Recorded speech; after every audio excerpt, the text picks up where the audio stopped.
Muy buenas tardes, estamos aquí en una entrevista para otro sitio. Por favor, ¿gustan presentarse? Bueno, yo soy Eduardo Almeida, del Nodo de Derechos Humanos. Y yo, Tamara San Miguel, también del Nodo de Derechos Humanos. Perfecto. ¿Esta organización o asociación civil en qué consiste, qué actividades realizan? Mira, bueno, tiene 17 años más o menos de existir, nació aquí en Puebla y la idea era tratar de salirse de la forma habitual en la que funcionan las organizaciones de derechos humanos, tratando de responder lo más rápido posible en aquel entonces a cuestiones de represión, prisión política, que ocurría mucho por ahí de 2006 y bueno, que sigue ocurriendo. Y la idea es, o el fondo es, tratar de hacer lo que se pueda frente a las injusticias que van ocurriendo, las que llegan a nosotros de alguna forma y que podemos de alguna forma intervenir o en articulación con otros actores, con otras organizaciones, movimientos y demás, pues tratar de enfrentar esas injusticias sin una agenda excesivamente definida, ¿no? Hemos ido transitando de cuestiones más bien de represión a cuestiones ahora de más vinculadas a la defensa del territorio, bueno, no sé. Sí, otra cosa que consideramos importante es, normalmente se habla de acompañar las luchas, acompañar los movimientos sociales, y nosotros decimos que hay que acompañerear, porque a la hora de caminar del lado de los y las que se organizan, tratando de buscar o construir relaciones distintas, un mundo distinto, defender recursos, uno termina por volverse compañera o compañero y se nos hace más importante eso que ponernos como fuera del movimiento. También se nos hace muy importante el escuchar y no suplantar, no hablar a nombre de las y los que directamente están viviendo la injusticia. Y ahora, en el panorama que vivimos en México, sobre todo posterior a lo que se le llama la guerra del narco, también nosotros hablamos más de crímenes de poder que de violaciones de derechos humanos, por todo el clima de criminalidad y de fortalecimiento de redes de poder en México. Sí, dentro de su organización también llevan como una especie de actividades culturales y de búsqueda de espacios para difundir ciertas luchas. Platíquenos un poquito más de esto. Sí, bueno, nosotros también creemos que es importante buscar herramientas que permitan, por un lado, comunicar lo que las luchas requieren comunicar a la población y también, por otro lado, abrir espacios en los que haya como un encuentro de algo distinto. O bien de difundir lo que estén padeciendo, en este caso la exposición que montamos ahora, concretamente la lucha zapatista, ¿no? Que fue el aniversario, el 17 de noviembre, de la fundación del Ejército Zapatista de Liberación Nacional, y hicimos esta exposición fotográfica que es como nosotros decimos, las fotografías son como abrir ventanas para que se vea una realidad que sigue viva, latiendo y en resistencia y rebeldía en Chiapas. Entonces es como lo cultural, digamos, da la posibilidad de encontrarnos y de abrir como otras perspectivas sobre la realidad. Además, es como también salir un poco de la lógica nada más de la acción urgente, por ejemplo, ¿no? Que es lo muy habitual en las... O sea, el punto es no solo generar indignación ante la injusticia, sino mostrar eso que se está dañando con un abuso, con una injusticia, con situaciones de violencia. Eso que hay que proteger, eso con lo que merece la pena solidarizarse, actuar. Entonces, pues en muchas ocasiones la fotografía, los fanzines, todas las herramientas culturales, pues a fin de cuentas son formas de comunicar, de transmitir de una forma más profunda a veces que con un texto muy técnico, ese sentimiento de lo que vemos como injusto, ¿no? Y que creemos que hay que hacer algo al respecto.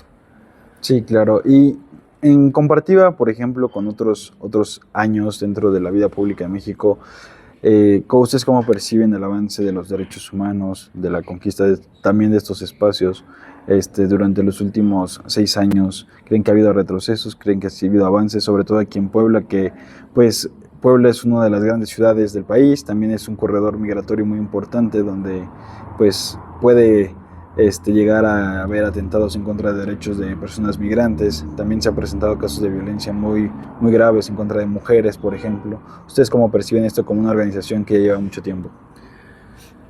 A ver, la cosa es que la cuestión de los derechos humanos va de la mano de la actuación del poder.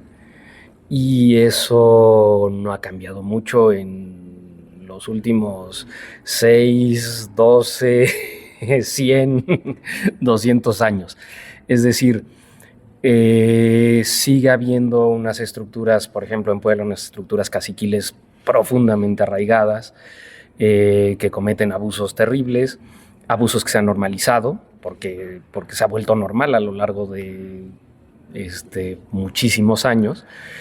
Y bueno, y que ahora se entrelaza con todo el tema del narcotráfico, ¿no? Que eso genera una situación todavía más complicada, y un tema del narcotráfico que está también vinculado a las redes caciquiles y vinculado a la política institucional, que eso no es de los últimos 6 años. O sea, eso se ha ido entretejiendo durante mucho tiempo.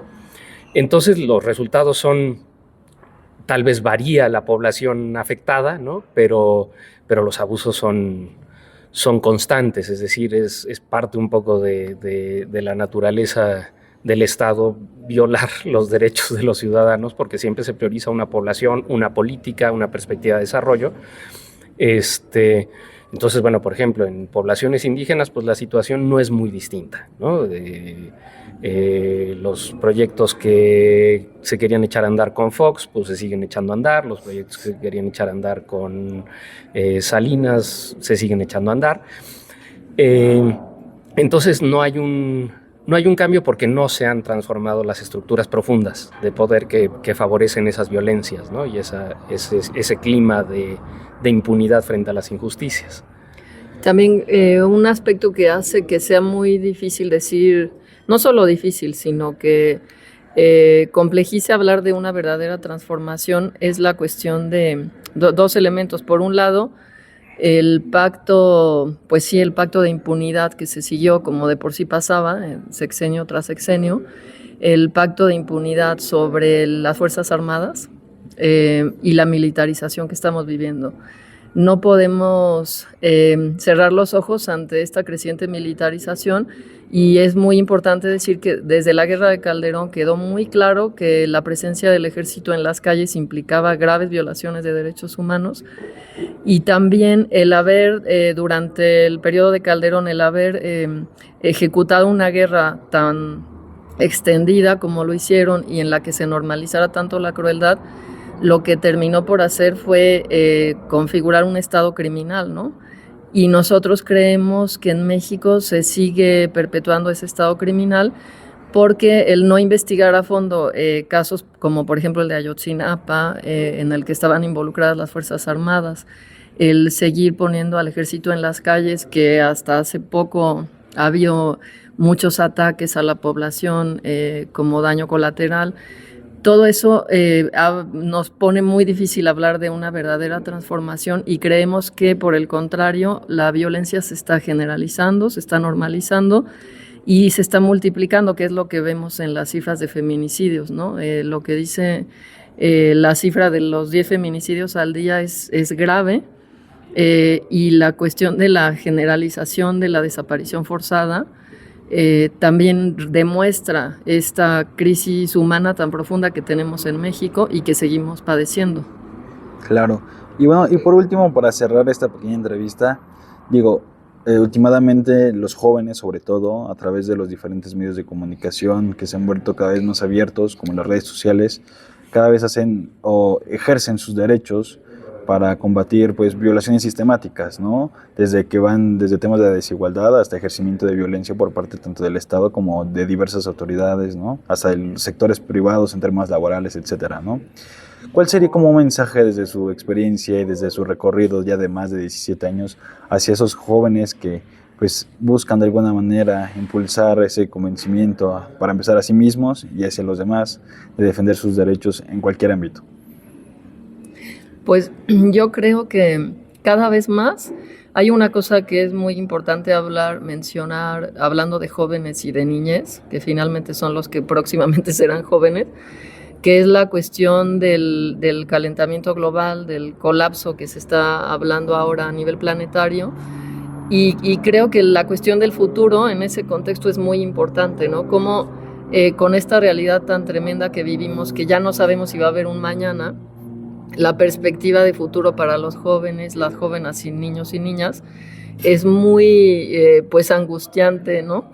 Entonces creo que el defender lo que venga después es muy importante, y el no dejar pasar, el no quedarse callados y calladas, el resistir, el desobedecer órdenes inhumanas. Y creo que el utilizar las herramientas con las que crecieron, como las redes sociales, de un modo liberador más que enajenante, es algo súper necesario, ¿no? Sí, un poco en ese mismo sentido. O sea, creo que, bueno, cada generación dice que le está tocando el mundo el peor mundo que le podía tocar y está heredando una cosa terrible. Creo que es cierto.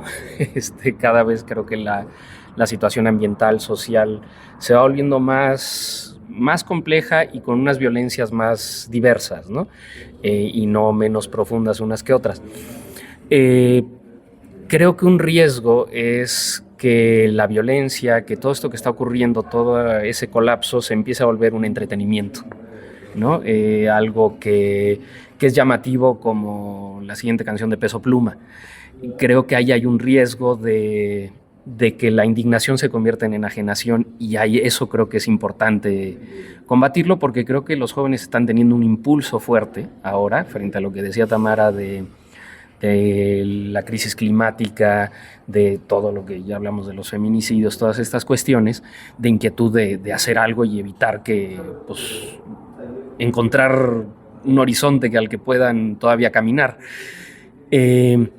Y creo que hay una tendencia a como asimilar esa indignación y volverla entretenimiento, ¿no? Cuando empiezas a ver en Netflix una preocupación por el cambio climático en documentales y eso, dices, a ver, están haciendo negocio con eso, ¿no? Entonces más bien es como evitar ese encerramiento que puede generarse, abrirse, aprovechar ese impulso que hay de decir está mal el mundo, hay que hacer algo, y salir a hacerlo con otros, ¿no? Porque otro riesgo de encerramiento es el cambio individual nada más, que es importante, pero el decir yo hago mi composta, yo reciclo, yo voy a mi taller contra las violencias y ya yo me cambio a mí mismo y bueno, el resto del mundo que se caiga. Entonces creo que no, es importante salir y ver que todos estos problemas son problemas compartidos y generados también por cuestiones estructurales que vienen de largo tiempo deteriorando y convirtiendo todo en algo que extraer, algo que despojar, algo que mercantilizar, incluso la muerte, la violencia, todo. Entonces creo que la tienen difícil, ¿no? Los jóvenes, porque están en un mundo de muchos espejismos, ¿no? Donde poder salir de eso y poderse acercar y acompañarse o acompañarearse con otros para enfrentarlo es un camino complicado, pero creo que también tienen muchas otras herramientas que no había hace mucho tiempo, que permiten evidenciar esas injusticias, que permiten entrelazarse mejor con otros. Entonces, decirles qué hacer sería imposible porque pues, lo tienen que averiguar. Solo diría también que partiendo de esto que dice Eduardo, de romper con que el cambio es solamente individual, que sí pasa por ahí, pero también tiene que ir hacia la colectividad, yo diría que volteen a ver a los pueblos indígenas, que son los verdaderos guardianes de la naturaleza y del planeta. Y sin ir muy lejos, aquí en Puebla tenemos referentes fuertes acerca de esta defensa del agua, de la tierra, como es el Pueblos Unidos, que paró la extracción de agua de Bonafont, y son muestras de luchas que aparte nos demuestran que es posible sanar a la tierra, que una vez que sanaron eso, que cerraron el despojo y el saqueo, vieron cómo se restauraron los pozos, se regeneró. Entonces creo que es importante vincularse con ese tipo de luchas y habrá un camino enorme de aprendizaje ahí. Perfecto, muchísimas gracias Eduardo Tamara por su tiempo para esta entrevista que se verá en otro sitio. Gracias. Muchas gracias a ti.